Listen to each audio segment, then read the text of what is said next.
Hi friends, welcome again to Queen's Kitchen. Today's recipe which I'm going to share with you is saag. Saag is basically a blend of spinach leaves as well as mustard leaves, and it's very traditional, one of the traditional recipes of Punjab, North India, where I belong to.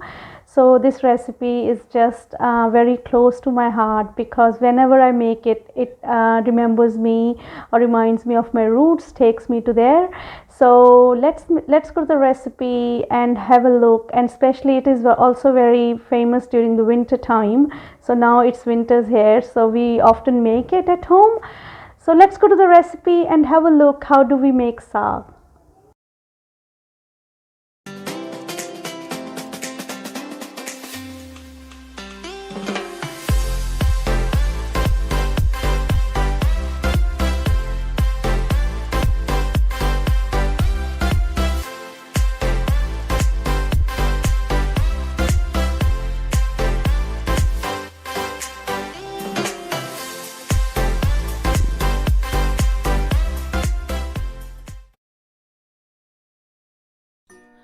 First of all, we take properly washed mustard leaves. I have taken 4 bunches and 3 bunches of spinach. Along with that, I have taken some broccoli and some fenugreek leaves and some onions, tomatoes, ginger garlic and green chilies, which I have roughly chopped.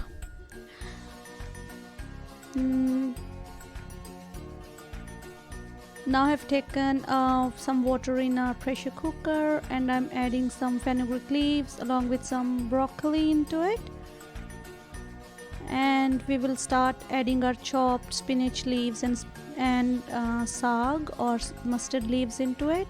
Make sure you wash spinach and mustard very thoroughly because it's a lot of dirt in there, so otherwise it will spoil whole recipe. So chop off the roots of spinach first and then wash it thoroughly and then chop it into this small size like I have done here. And ratio, as I've said, I have the saag or mustard leaves is always more than spinach. And as you can see, my pressure cooker is whole full, and by pressing like this as it boils, it will just keep on going down, and you will have some space again for adding some more saag on top of it, because leaves get tender as they boil, and then you will be able to get more space on top of it. So we'll keep on adding and until this whole cooker is full. And now I have added some garlic, ginger, some green chilies, tomatoes and onion,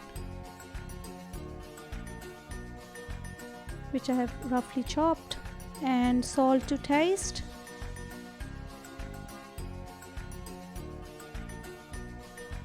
And I will add rest of my leaves on top of it.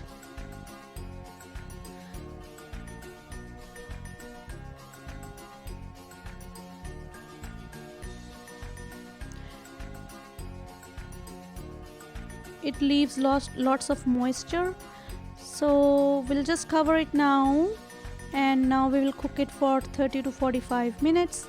And after 45 minutes, as you can see, my whole leaves have got tender, and as I said, it leaves a lot of moisture. I'm taking out that extra water out of it because we don't want it to be very thin in consistency. We want it pasty.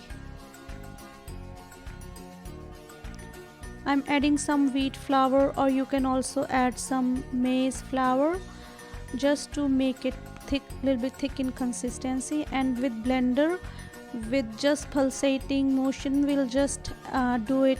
We don't want to make it very pasty. We'll just blend it for a few times just by pulsating on and off like this.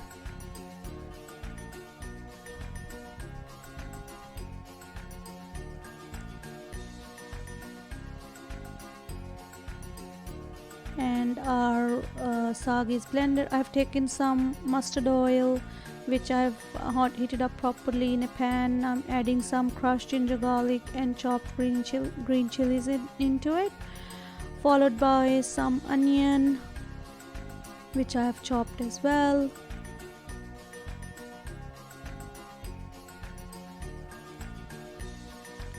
Just saute it, and we will add little bit of tomatoes into it, but as we have added tomatoes into our boiling saag, so I'm not going to add it a lot into it. So we'll add some, we'll wait until the onions get sauteed, and now I'm adding some tomatoes into it, as I said.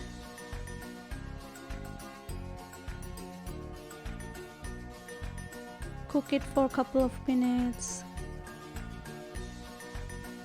Wait until tomato softens. Now we will add some salt to taste.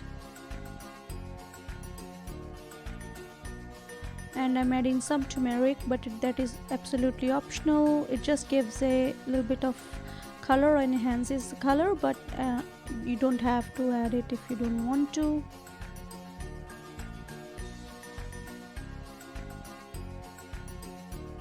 Our tempering is almost ready, and I'm just waiting for a couple of minutes until it's cooked properly, and then we will add our saag into it.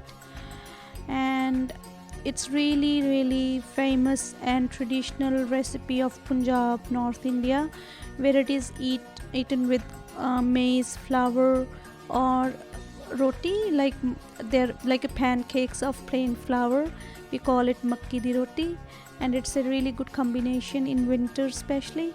I'll give you the recipe of makki di roti or corn maize flour pancakes in my one of the next videos. It's almost, my thing is ready, and I'm just about to add my saag into it.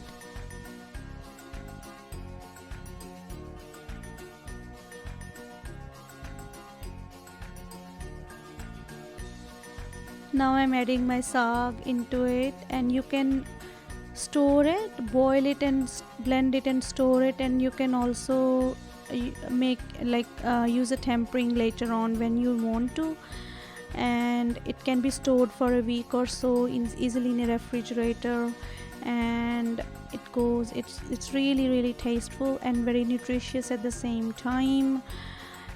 Just make sure you cook it at home, and make sure you wash it properly, as I said, before you cook it, otherwise it's gonna spoil whole recipe. That is the only tip for this. And the ratio as well, which I mentioned, that saag is always more than spinach leaves.